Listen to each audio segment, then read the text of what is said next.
Pourquoi? Pourquoi? Pourquoi? Pourquoi?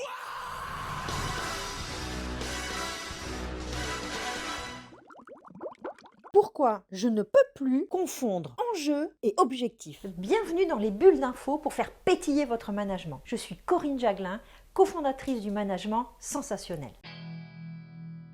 Les notions d'enjeu et d'objectif sont souvent amalgamées. Je le constate régulièrement lors des formations et des coachings. Pour bien comprendre, un enjeu, c'est un risque qui existe, quelque chose qui est sur la table, qui est en jeu et que l'on peut perdre ou gagner. Tandis qu'un objectif, c'est un but à réaliser, une cible à atteindre.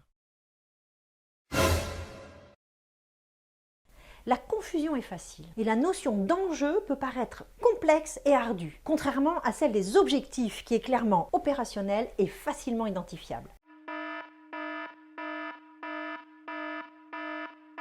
Même s'il est vrai que ces deux notions sont proches, leur dynamique et leur positionnement les différencient, mais complètement. Il y a un aspect stratégique dans la notion d'enjeu, un aspect de risque si on passe à côté. C'est comme avec un jeu de cartes. Il faut avoir la main face à l'adversaire. Car évidemment, en entreprise, quand on parle d'enjeu, c'est pour quelque chose qu'on ne veut surtout pas perdre et que l'on veut gagner. Rafler la mise lors d'une partie. Voilà l'enjeu.